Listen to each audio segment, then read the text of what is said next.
everyone. Welcome to the Global Gaming Podcast Thanksgiving Edition, or post-Thanksgiving Edition, given the fact that by the time you all hear this, it's going to probably not be Thanksgiving anymore. Unless we somehow manage to get this in time, but probably not. Anyway, here today we're going to talk about a few things.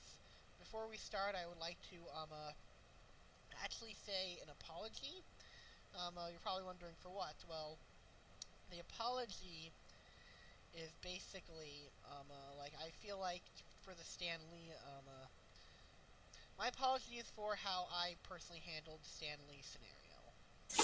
And, overall I don't think I did an awful job, but I was a little too jokey and a little too nervous, and, I didn't do a good enough job. Especially to honor Stan Lee's legacy. My problem, and I think some of that was because,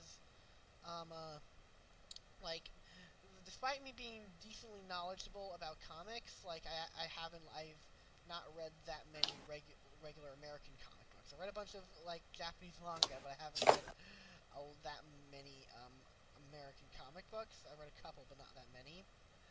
And stuff, so, I felt very awkward and stuff at the time, thinking, what could I say? Should I say, work of this or that? But having time to think it over and stuff, I think I know, the right things to say. And I really am, thankful that someone like Stan Lee, exists in this world. Not only because, he made Spider-Man or whatnot, but because in, every interview, I've seen of him, he just seemed like one of the most genuine and, happy people ever. There's a lot of people out there, like Alec Guinness, who, hated what they were a part of, and, were just very bitter and kind of assholes about it, but, never, Stan Lee. Stan Lee, loved his fans, loved everything, and he was, probably one of the best celebrities ever, so, and, he is someone who I think will be sorely missed, but, his legacy will no doubt live on. That's what I should have said, back then, instead of being very jokey and whatnot, but I was very nervous and I didn't know what to say, so I'm sorry. I hope if anyone was offended, they will forgive me, but, if not, then I understand. Do you have anything to add, Andy, or, No, I think we can put Stan Lee to rest. Yes. Hopefully in peace. Yes. And to the people who literally stole blood from him, screw you. Yeah, looking at you, Bill Maher. Mm-hmm. Never mind, I'm not even going to comment on it. I'm not going to give him... No. I Look. shouldn't even mention his name. Look, he's a jackass who did something stupid. He doesn't deserve to be pilloried over it. Let's just move on. Anyway, moving on to a more lighter subject. For us today is Thanksgiving, and I'm not gonna make a huge deal out of this, but my Thanksgiving, I hope your all Thanksgiving at home was great. Mine was really fantastic, personally. My sister got engaged, which I'm very happy for, and overall it was just a really nice time for me personally, and I hope you all had a great Thanksgiving too, and if not, then I hope the rest of Christmas will make up for it. Yeah. And, Have a happy Christmas and a happy New Year when it comes. and we also want to use this opportunity to sort of talk about a change in tone for our podcast a bit. We're probably going to not talk about news subjects as much anymore. We might talk about it every once in a blue moon or once in a while if it's something really big or really important to us. But other than that, we're probably going to try to be more, I don't know if I want to say personable is the right word, but be, I guess, a little more personal in terms of how video games have impacted us, or things that we really love or really hate about stuff, and try to do that with other guests going forward. And hopefully you'll enjoy it. So to start with that, should I talk about a game that impacted me, or do you want to talk about a game that impacted me? Let's make this podcast episode about you. Okay. Which game do you want to talk about? There's a couple games that really impacted me, but I guess one in particular, which I've talked a lot in the past, but I still have a few more details to add, is what was it called again? I forgot for a second. Knights of the Old Republic. I was about to say it, but I was taking a sip of my drink. Yes, Knights of the Old Republic 1, which is probably, I don't know if I'd say it's one of my favorite games of all time. It's certainly up there, but like it's very important to me as a gamer because it was not only my first role playing game, but it was the first game that really showed me the extent of what video games could be. Like before then, the best I'd known about video games is like Lego Star Wars or like Mario or whatnot, and like it seems silly now, but I was like thinking at the time that whoa, there's a game where you can make choices and you can equip stuff, you can like customize, you can do this or that stuff, and like these things like blew my freaking mind as a kid, and I was like so in like freaking awe. And a lot of you are probably thinking that's like kind of silly because nowadays there's so many games, not even RPGs, that allow you to customize and do stuff like that. But like at the time, like it was a foreign concept to me, and that was the first game of that type that I had played. And just to play that game, so not only was it like the big deal to me, but also also on top of that, it was a good game in and of itself. Like I was really I still love Star Wars. So I was really into Star Wars back then and stuff, and to it sort of gave me what I wanted at a Star Wars at the time. At the time, I was ready to branch out and see other new Star Wars stuff other than other things. So when I heard about this game that took place thousands of years or whatnot, I was like really excited. But anyway, I'm talking too much about like why I was excited going into it, but I'm not saying enough about like why it's a good game. The game in and of itself is like really I guess with lack of a better word, it was sort of like I don't know. I don't want to say like a Star Wars simulator because that's like fucking stupid, but it's like it feels like it felt like a good Star Wars movie in the right ways, and like you were the main character and you had like sort of control over things and whatnot, or at least to a degree you did. And like there's a lot of really good characters in the game. Like the story itself is really good. What else can I say about it? It's like what was I thinking? Remember? Come on, meatbag. You surely got more than that. Yes.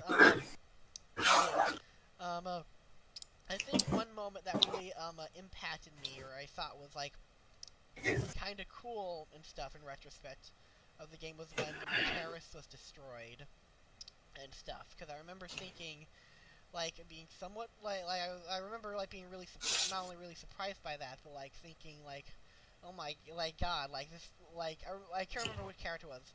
I remember thinking like a certain character helped in the side quest is now dead, and I'm thinking, oh my god, that character is now dead. And then I remember, and of course the rest of the planet, but like I remember that character.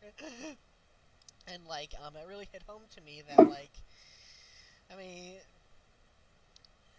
I just saw I thought it was a really cool way, like back then I thought it was a really cool way to take on like sort of like, obviously I think they're trying to like take inspiration from the Alderaan scene from A New Hope, and I thought the way they did it was really cool because technically the planet wasn't destroyed in the sense that it was still there, but like it was like completely annihilated, like pretty much everyone there died, and it was just like kind of like a really like cool moment to me, you know what I mean? It hit harder because you'd been to that planet. Yeah, it really hit hard for me because like, yeah, like not only I'd been to that planet, yeah, it hit harder more than like A New Hope and stuff, because not only I'd been to that planet, I'd talked to a lot of characters there, I'd helped people there and whatnot. It'd been like such a big thing or whatnot, and like Terrace felt like again, like what I'm about to say isn't necessarily special to this game, but it was special to me at the time, and well, it's still special now. But like, it was a very real place. Like Terrace was a place that like had problems and whatnot, but still like at its core there was a lot of good people there and whatnot, and like to see the destroyed. I just thought like, wow, that is like, I would like, for a lot of people they might say it showed them how evil the Sith was, but like, I already knew like the Sith were evil and whatnot, but like, it really, like, just hit home like how like ballsy the game was in a way. And a similar thing I think happened with like Dantooine, but like later in the game, but like it wasn't quite to the same effect. Because with Terrace, we actually got to see it be destroyed and whatnot. Mm-hmm. Sorry if am I making any sense, or am I being like too vague? No, you're making sense. Yeah. I mean, there could be more things you're more specific about. I'd say, what about the main character you play as? How did you feel about the reveal? Oh yeah, like I remember the reveal at the time. Yeah, when I first learned of the twist, I thought like I was like really, really shocked of it. But I think like and like under like the wrong, if taken the wrong way, it could have been a really bad twist. But I think it was like, I really do think the plot twist is one of the best twists in all of gaming, personally, because it really like not only makes you rethink the way you've been playing your character up to that point, but just rethinks the whole story in a way and what you do going forward. And I just think it's really fascinating and whatnot.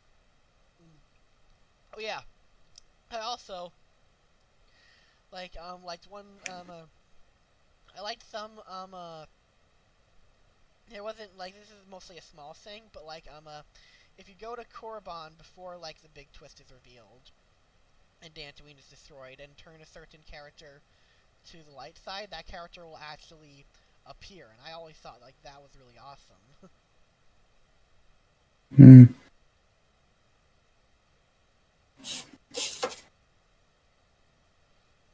What else is there to say about it?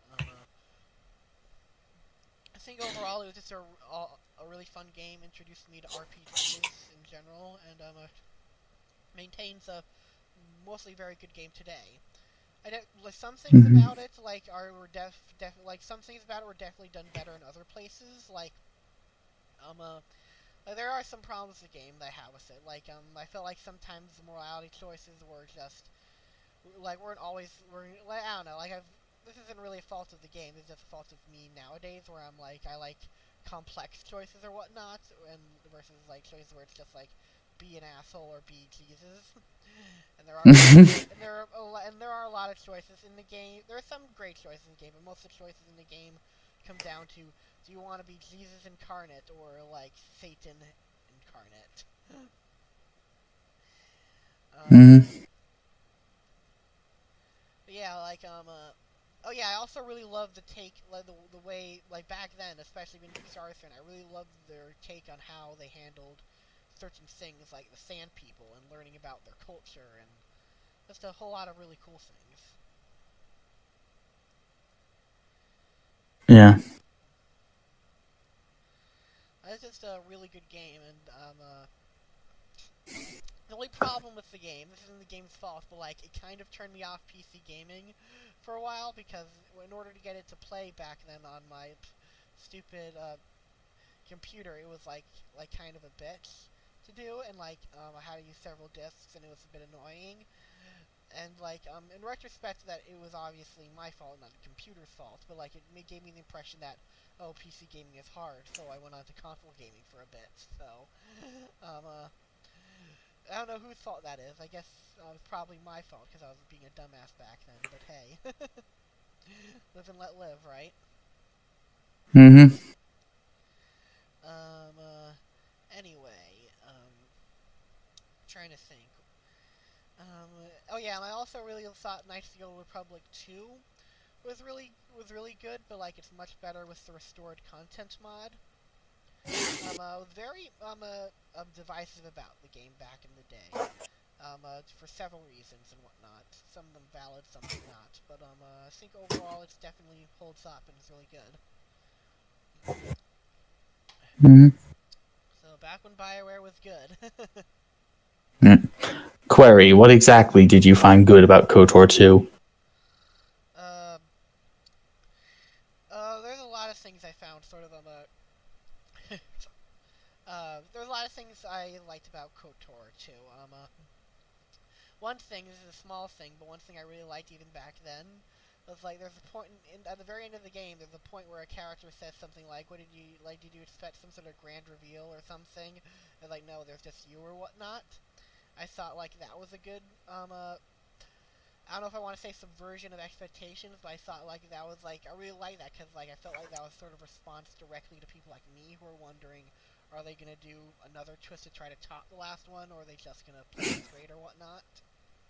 I don't have a problem with that. In the subversion of expectations, it can be done well. Yeah, but like Then there are people who just do it piss poor. yeah, but like I really like that because in a way I like scenes where characters like in a way talk to the audience directly without being like obviously like fourth wall breaking. You know what I mean?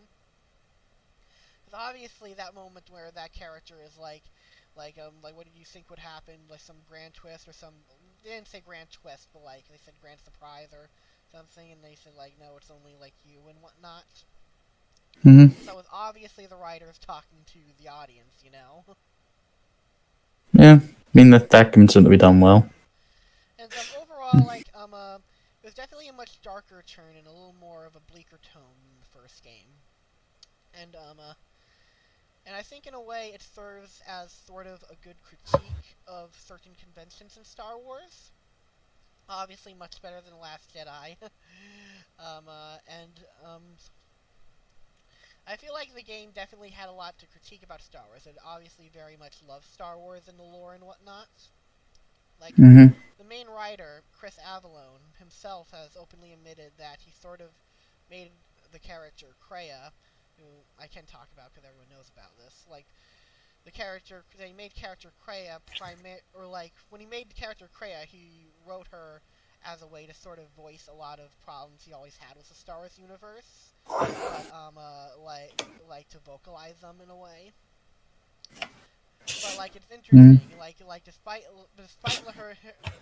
that, one other interesting thing is apparently the writer thinks that like Kreia's end goal solution at the end of the game is wrong despite that. So I've always found that interesting that despite him creating the character to voice complaints, he ultimately disagrees with the character's final solution. Mm-hmm. And But considering what she ultimately wants, yeah, I would disagree with it as well. like of course, but it's like there's like other things like he disagrees with about like the character opinion wise. You know what I mean? Mm-hmm. Chris Avellone is a really good writer. He's written a lot of classic RPGs and some more mainstream stuff. He did Fallout New Vegas, or he was heavily involved in Fallout New Vegas. He also did Fallout 2. I'm just shilling for Chris Avellone now. I should stop. um, what else about KOTOR 2 that really impressed me? I'm trying to think. I never liked how one thing that always bothered me as a kid is when when I first played I didn't play the restored content mod, and I was always frustrated because I felt like obviously it felt like parts of the game were very rushed, which it was. Because LucasArts for some reason wanted a Christmas release. Well, it makes sense why they Because that is a lot of sales. Go on. yeah. I know, but to me it's stupid to just rush a game out. Just I don't know. Well, yeah, Drake of the 99 Dragons proved that, but they still rush games anyway because they need the sales. I think a lot of the characters were there's not all the characters. Like overall, I think I liked the cast in KOTOR 1 a little better, just for the reason of it felt more like a united family in a way. While in KOTOR 2, it's like full of a bunch of people who hate each other, who are only with each other for like personal reasons or whatnot. Mm. Um, it's like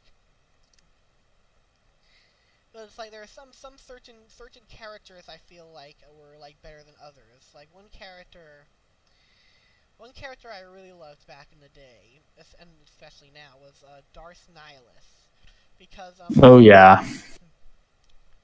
both Darth Nihilus and Sion were both like I wouldn't say terrifying. Well, Darth Sion was more terrifying physically, but like Darth Nihilus in a way, I always found him. One thing I loved about him is they did a similar thing where they mentioned.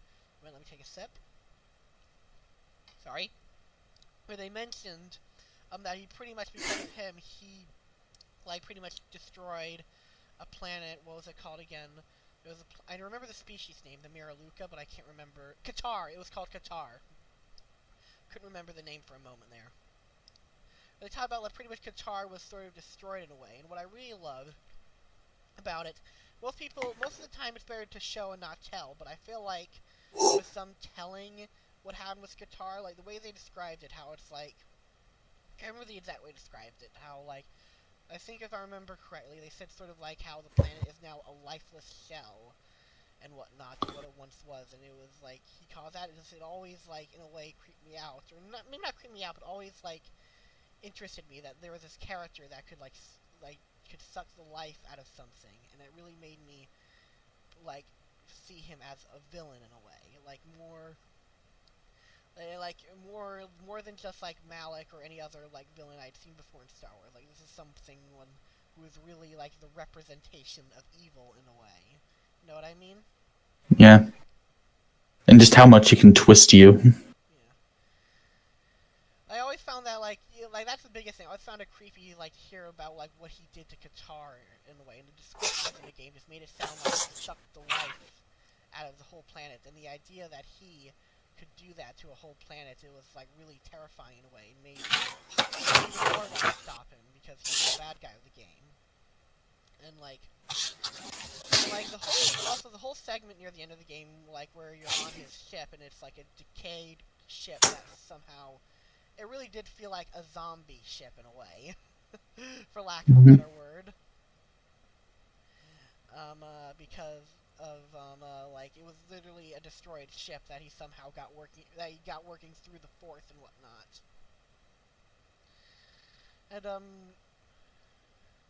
And Darth Sion, and also Darth Sion was also a really interesting character too. But it's like I feel like to me Darth Nihilus was more interesting in a way. Mm-hmm. Oh yeah, and I also liked it was weird for me. It was definitely weird for me back then that that he talked in a weird language and the other characters knew what he said, but like we never knew what he said. I always found that a little weird, but I don't know, for some reason nowadays that's kind of, I weirdly like it for some reason. And oh yeah, one other terrific moment I really loved is you can tell, what was her name? I think Yavissa, who was his apprentice who can join you and whatnot.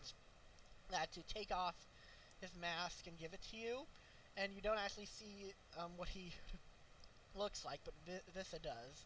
And like when you and you can ask her like what did he look like, and she just says a man, nothing more. And like I always like found that moment really compelling in a way. Mm-hmm. Like and Yep. It's better than just saying we didn't have the character model, so they had to say something. well, like they could. I'm sure they could have easily created the character model. I think it was done just for the creepiness factor and whatnot. Mm-hmm. The one thing I also liked this thing I liked the most was at the ending. Kreia talked about the quote unquote true Sith, and how she said you thought like the Sith you've been fighting, blah blah blah. Like in this game, the other game were really the Sith, and they said like no, the Sith is more than just this. It's like a religion. It's an idea, and it's something that can't be easily killed in a way. Mm-hmm. I always thought, and I'm sort of disappointed. Like I don't know. I guess they sort of did something similar. Like they brought the true Sith out in KOTOR 3, but like pretty much, if I understand what they just, pretty much the game reveals that like a lot of the events was perpetrated by this other Sith Emperor and whatnot, and like there's this whole Sith Empire in unknown space that was being built up, and it's really cool. And I guess you get to see, some of that in the MMO SWTOR, but I was kind of disappointed because at that point it didn't really feel creepy. It just felt like the another Sith Empire. You know what I mean? Yeah. I was disappointed I never got to see the Sith Empire that was described in KOTOR 2. This evil, this whole group of people who are just dedicated to the Sith ideology and hiding out in unknown space or whatnot. And I guess you get a tiny bit of that in Revan, but like I don't know, for me it wasn't enough, you know. Yeah, you'd have to read the expanded universe to find the bad about that. Yeah. Yeah, the guy who turned Revan and Malak to the dark side. Yeah, like I'll admit, I'll have to look into it even more because even I don't know all the details about it. I know a decent amount. And I read some of the book Revan, which sort of goes into some of like the unknown space stuff, which was interesting. But it's like I kind of want a whole game about this evil Sith Empire that was like described in KOTOR 2, you know. It kind of sucks that there was never a KOTOR 3. I know like Obsidian was thinking about doing a KOTOR 3, and it even entered pre-production, but it never got out of pre-production and whatnot. So kind of sucks for me, but hey, I still got 2 awesome games out of it, you know. Yeah. And like, I'm gonna mention this one more time because I know some people say it. Like they said, but that Sith Empire that Sith Empire you described that you want to see is in the MMO SWTOR, and I'm like, yeah, technically it is, but like the Sith Empire in the MMO is just the generic evil Sith Empire. You know, they're not the Sith Empire that I always imaged when that Kreia described was like these. Like they got the planet right, Dromon Kaas, but like I pictured a planet like that, but like all of them were like these sort of like a giant cult in a way that was hiding out on these unknown planets that were like really evil, satanic almost, and were just focused on building up their numbers to one day take over the Republic. That's the one like I wanted to see, someone that was more creepy, not just another you know what I mean? I don't know, but that's just my thoughts. Saying which, I wonder if I should like play SWTOR again. I played it like a little bit like a couple years ago and haven't played it again. Yeah, that could work. Maybe I mean, playing games that were favorites, playing them now that you know more and that you're different, that could definitely be a series. and not just that, like I wonder maybe at one point I wonder if I should like play the MMO SWTOR again at one point, but like maybe like I could like team up with like Salady or you or whatnot. Yeah. What do you think of that idea? I was thinking that could be an entire collab series, playing games we loved when we were kids, but now we play them now. What do we think? What about like that other MMO series I suggested?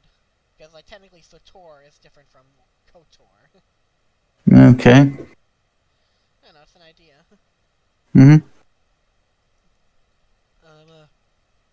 So yeah, I've talked long enough, but what about you? What are your what's the game that to you had a really major impact on you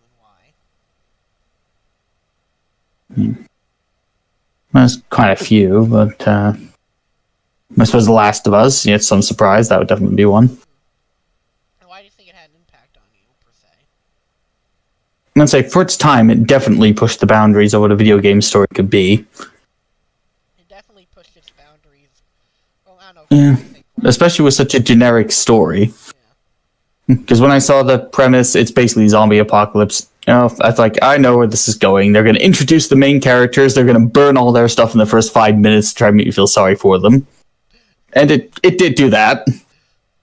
But what it did afterwards was really compelling. I mean, characters that I did not expect to be killed off were killed off, and it was just Joel and Ellie. And then the game focuses not so much on the zombies, but the relationship between those two and how it evolves as they meet and lose other characters. Man, like there are some characters that weren't killed off that I completely expected to be killed off. Yeah. And even the characters, I think it was Bill, and who was it, those two brothers, what they represented.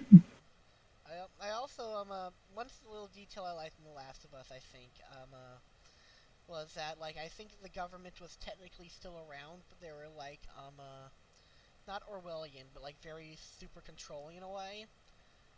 Like, I think that's, like, probably what the government would be like, that's what would happen in real life if there was a zombie apocalypse, that the government would still be around, but they'd be very much more controlling and whatnot.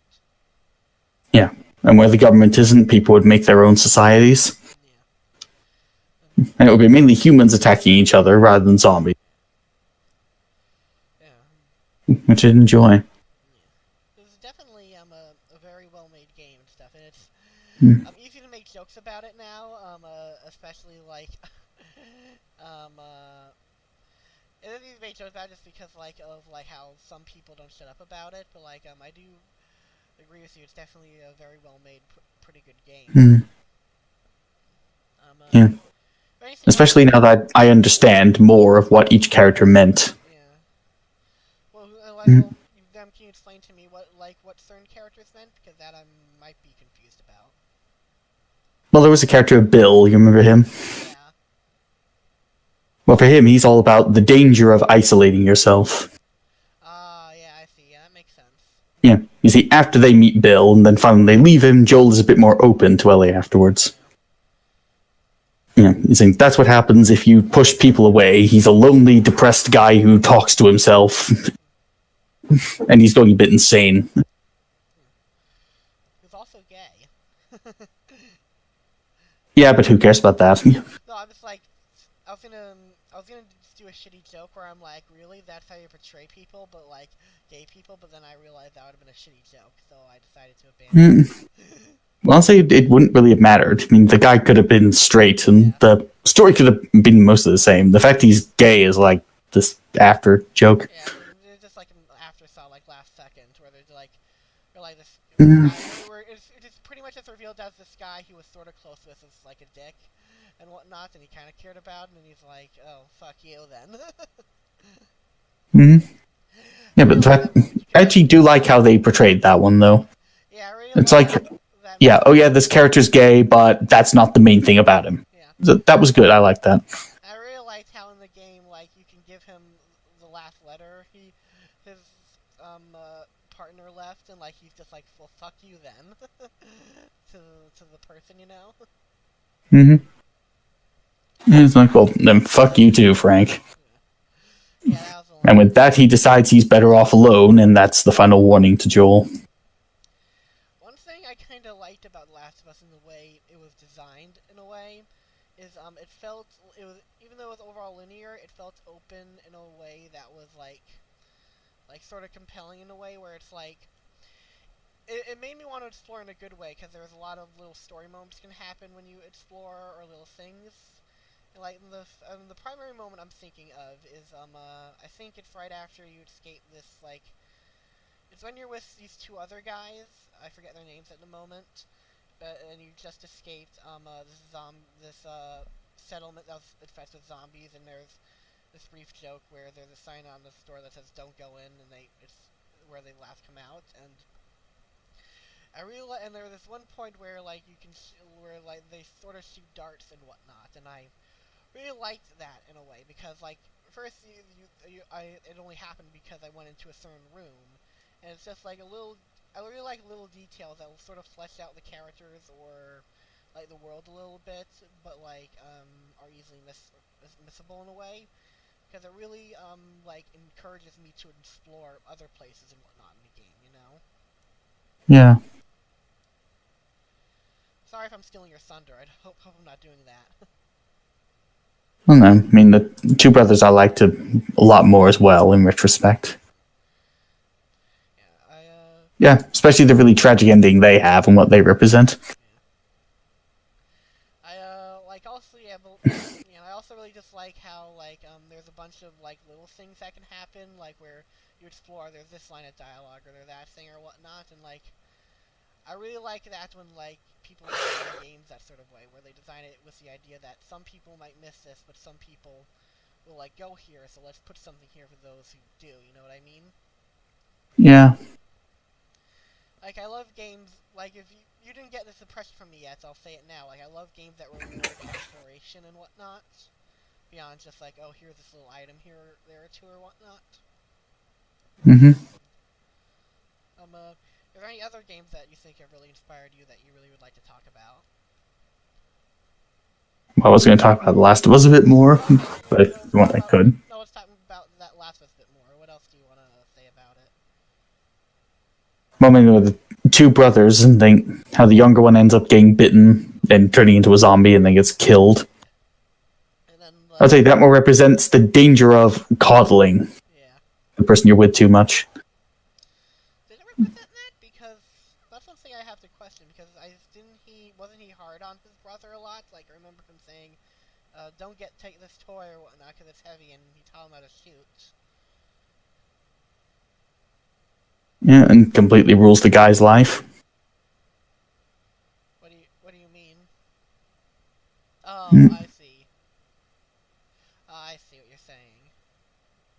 Yes, he doesn't have love, but he doesn't allow the kid to take any risks, doesn't allow him to actually fight in any scenes. Even in the one where he's just with you, he never does anything. He doesn't? Oh, I've totally forgotten. Yeah. It's been a while since I played it, so, like, I've probably forgotten. Yeah. So he never had any agency, and then he gets bitten. He knows he's going to lose his mind, so now he's lost everything. Didn't the kid have a gun, though? I could have sworn I remembered him having a gun. Maybe I'm remembering it wrongly. Maybe we both are. I mean, there is a lot of symbolism in the game. Yeah. Some can be taken the wrong way. Yeah.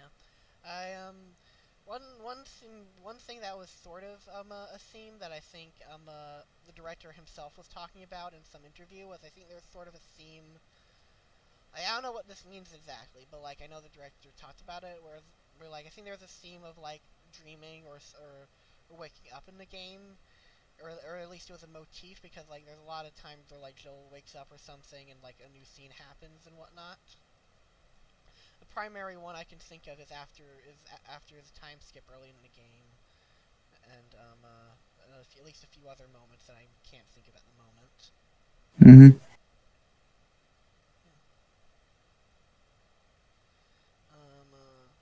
Anything else you want to talk about involving it?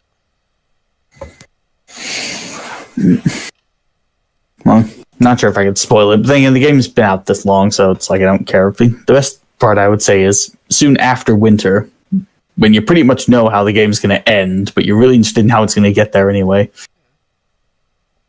That makes sense. Yeah. So, at this point, when you see how the characters have changed, it's like, yeah, they're not completing this mission. Something's going to go wrong. It's like, you know how it's going to get there, but you just can't stop watching. You want to see how it all plays out. Yeah, it's pretty good. One thing was, this has less to do with the game and more to do with the production of it. I thought was interesting. Two things actually. One thing that was interesting is before they made The Last of Us, they were originally the same team that made The Last of Us originally working on a Jack and Daxter 4, actually, but they ended up canceling it because they apparently they questioned themselves and saying, are we making this because of passion or are we making this due to name recognition? And they realized they're doing it due to name recognition, so they decided, let's make something else. Yeah. Which I thought was pretty interesting. I mean, what could you really do with Jack and Daxter at this point? Apparently, I'm guessing they didn't get very far if they're able to just cancel it and move on to a different game, right? I mean, even the PSP game that they made, I didn't really find that very interesting. Yeah, fair enough. Still, I wonder what they were working on. Can't help but like wonder. Yeah. Maybe that's just me. I always wonder. Like, I'm the type of person who always like whenever there's a canceled video game, I always want to like dig through the files and whatnot. But that's just me. Yeah, because the truth is out there. What really happened? Yeah.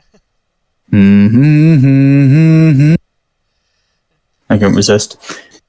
And apparently, one other interesting thing was, I actually read about this, or watched this, technically, in an interview with, Troy Baker. Apparently, what was it, the original scene where, Joel's daughter dies.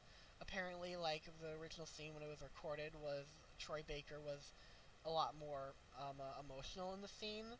And, like, he apparently was thinking about his aunt or uncle that died, and he did it that way for a couple reasons, like one, to show off his acting chops, and two, if he really felt like it would help the scene. And apparently, Neil Druckmann ended up going up to him and saying, like, hey Joel, we need to like reshoot a few scenes or whatnot. And he's like, okay, which ones? And he looked at him, and Joel was like, oh no, come on. Apparently, they wanted a more subdued performance from that scene. I'm sorry if that seemed random. I just found it interesting. I can understand why they chose to go that route. So, Yeah, apparently, when it was originally recorded, it was like a lot more emotional and visceral and stuff. But like, we changed it, so which definitely I can see why, and it makes sense and stuff. I can also understand why Troy Baker was disappointed, probably because he probably like really worked hard for that scene and whatnot.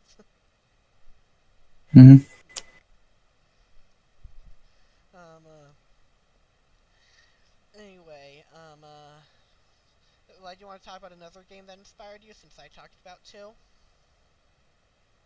Or, like, you really love? Or... I think we're good for today. Okay. So, I mean, I'm just thankful to have the podcast. Yeah, I'm really thankful for this podcast, and not to sound mushy, but, like, that I met you and whatnot. It's just, this is a lot of fun. Feels good to get my thoughts out there, even if, like, only a couple people here or there listen. So. Feels good to have clarity on what we're about, finally. Yeah. Feels like something we should have done a lot earlier, but no, better late than never. Anyway, to all those watching, thank you so much for everything, and, let me exit this game, and, have a great Thanksgiving, and a happy, well, I'm not gonna say a Happy New Year yet, but, a Merry Christmas and a Happy New Year there. That's it.